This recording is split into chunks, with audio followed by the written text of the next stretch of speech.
considering who is in this game. Oh yes. And perhaps for the final time tonight, ladies and gentlemen, although no doubt there will be cheers after this regardless of who wins. Coming back from a deficit, from a 2-1 disadvantage. The only foreigner left in the round of 4 now going for the grand final. He is from Team Mousebots. He is playing Terran to the south of the Metalopolis in the blue trunks. Ladies and gentlemen, I want to hear it for Thorzain!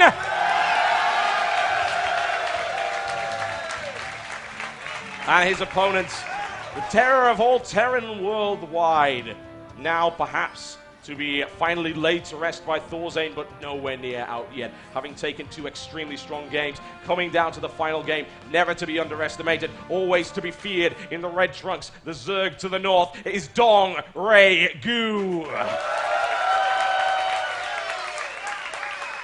And if my nickname was called Slasher, I'd be pretty worried, man. Somebody get those clippers ready, because Thorzain's looking pretty good right now. And the thing is, though, Thorzain, somebody buy this guy a plane ticket back to Korea. Go stick him in that Slayer's house for a little bit longer, because this is insane. No, don't do that. He'll win everything. We can't have that. We need some variety. And let's have a look at this now. So we are going to have the same build once again. Yep. We are going to go for that hatchery opening.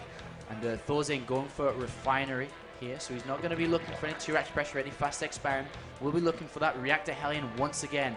And the denial of those creep tumors is so pivotal to play against Dongraegu for sure. No real doubt about that. And DRG gets a good scout right here. Able to get a little bit of harassment on that. Driven out incredibly rapidly there by Thorzain, who is having none of that nonsense. Down goes the supply depot. He doesn't see the gas, perhaps the crucial thing. DRG not able to dip in there, find out whether or not there is an active refinery going. A little bit of information that Thorzain would, of course, like to hide if at all possible. Seeing gas coming down from DRG, and really, this is straight up Dongraegu for the first 3 minutes of the game. Yeah, most definitely. And no matter how good these Dreamhack boots are, there is nothing hiding the crowd noises from these players. No, there is not. Incredible, especially when Thorzain picks up that win. Oh my. Nothing, no dark magics will be enough in order to stop the screams of this particular crowd, and what a crowd it is. In the meantime, Thorzain getting a little bit of scouting action of his own. He sees that everything is as he would expect it to be against DRG. And then we'll see what his follow-up will be with the factory coming down right here for Thorzain. Very, very likely that we see some kind of Hellion harassment from him. We've seen it so many times before already. And once again, just a bit of cute pressure from Thorzain. 2 Marines, a single SCV. Try and force out, an unwanted spine crawler. Additional set of Zerglings. Every little piece of minerals will make the biggest difference on this large stage here. No foolery from Dongraegu. Does not build anything of the sort. Yep, a large stage, but very, very small things.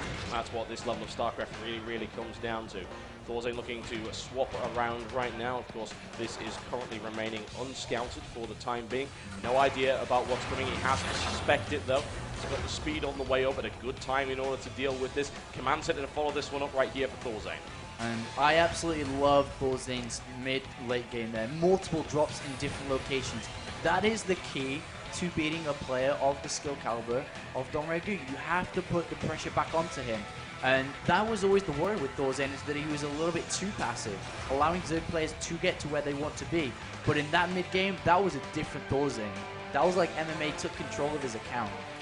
Yeah, incredible. I can only imagine that wasn't Spoon, that was Spoon Chucks. He was wielding them in a very dangerous ninja-like manner, perhaps taught by the one and only Boxer himself, who knows. Whatever the case, DRG scouting around, seeing what he can see, and currently not deciding to go up that ramp. He sees that there is no expansion at this time, so he gets a little bit of information. He will see the Hellion move out, and of course the Hellions do not react to that. Now a swap over, right into a barracks right here. And these two Hellions are going to poke around, maybe try and get an angle, but it is quite dangerous to get an angle on creep. It is very easy to take these away. These two, like Hellions off creep can kill Zerglings all day long with the proper control here. Meanwhile, we are having Stim being researched as well. We are having the factory follow up once again. We will be looking for that factory, that siege Stim timing, and look, layer once again for Dongraegu, completely standard, so tense between these two players. No doubt about that. We'll have to see what the follow-up here is from Thorzain. We're about to find out if he's going to go blue flame. Hasn't picked it up just yet. Could, of course, just be pushing forward with these Hellions, maybe trying to force his opponent to overreact to the threat of Blue Flame, maybe then get it later. We'll see, one way or the other. Thorzain is always very methodical with his decisions. If he's doing this in this order, he's doing it for a very specific reason. Tank on the way up there, perhaps for a Hellion Marine and a tank-supported push, and we've seen that before, but of course last time I don't believe it had siege mode, and of course it was cut off. Yeah, I mean, I'm not even sure if Thorzain intended to do a proper push with that. Maybe just a pressure push, pull back, because he did not have siege mode, and he'd rather spend his gas in other areas, such as +1. And we'll have to see how he does do that. And also, you keep that tank production up without really getting a third refinery. But talking about the number 3, we have a third base taken now for Dongraegu before the Spire, actually. So he is cutting corners a little bit for his economy here. Yep, and Thorzain will be able to scout that almost immediately. Can't really do anything to it, unfortunately. They are, for some reason, fireproof. I've never really figured that one out. But whatever the case, Thorzain with good map control right now, good force of Hellions moving around. DRG currently able to spread creep quite rapidly, and that will make him very, very comfortable at the moment. Indeed, and there goes the engineering bay down for Thorzain. We want to start +1 pretty much immediately, followed by turrets, because that is how Dongraegu loves to play.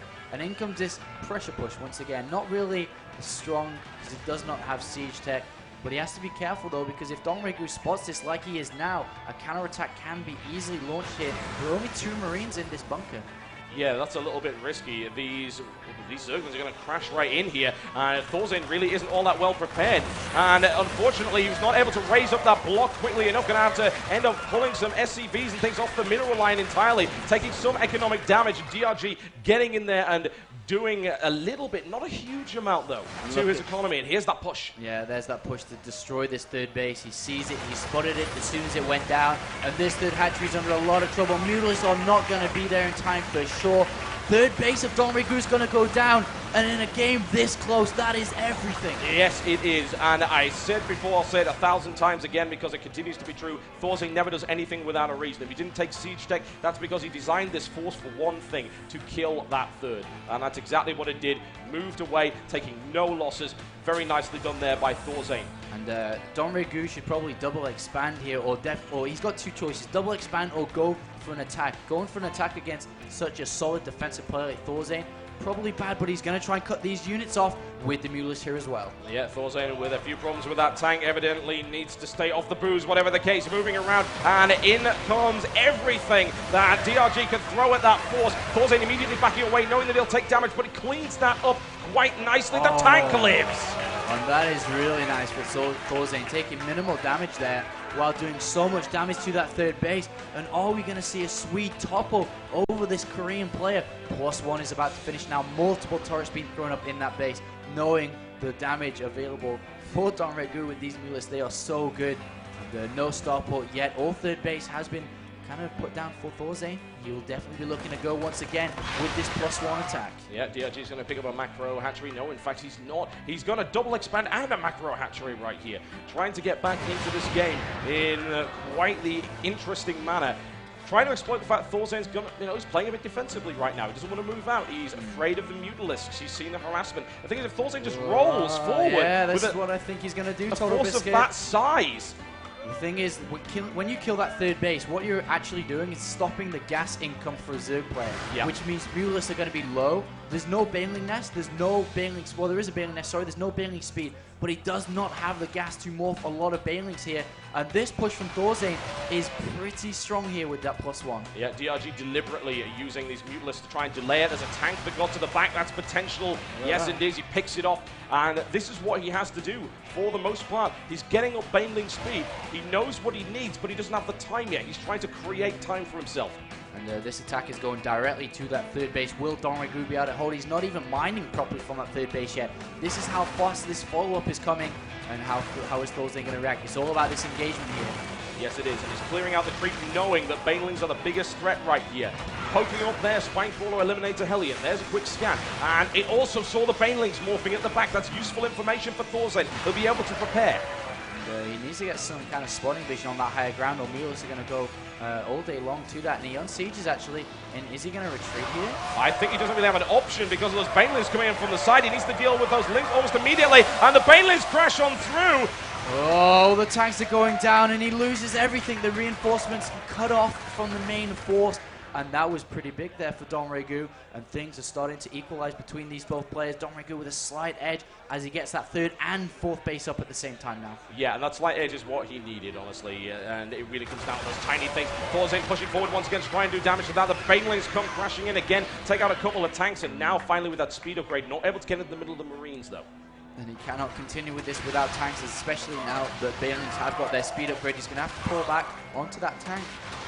Yes, he does, and the tank doing a bit of shelling right there. Should be able to pick up those Banelings quite nicely. Thorzain with a good arc, able to do a lot of damage to that Mutalisk force. A lot of damage dealt there by these Marines, though. There's only one medevac out, and he's losing so much gas-heavy units here, Thorzain. His main base is so mined out. He's oversaturated very heavily, actually.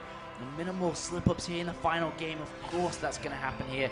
And he's going to go ahead and grab that gold base. That is a big risk, but it might pay off for him. If he's able to saturate that with mules, he's going to defend that incredibly well. However, DRG will do everything he can to try and deny it.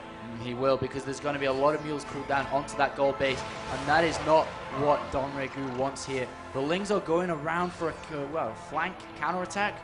All the same word, because that's where, oh, look at that. Actually, it is going to be Banelings, and he's going to go directly for the SCV line here on that natural. That's dangerous. Thorzain does not have any kind of wall off to this side, and he's going to be concentrating all of his defense here to try and eliminate the mules. Immediately, DRG goes in and melts a huge number of mules. Yeah, picks off 2 mules instantly there, and I'm scared about these Banelings. Total Biscuit at the back right here. I think they're going to go crashing in. There's not a single tank there in siege mode, and if they reach this SCV line, there's a lot of SCVs there. Yeah, Dongraegu has found a chink in Whoa, Thorzain's there armor. they go. Yes, indeed, they are preparing for an attack. Of course, DRG isn't absolutely sure if there's no defenses there, but he can guess. And if that comes into the mineral line, that's going to be huge.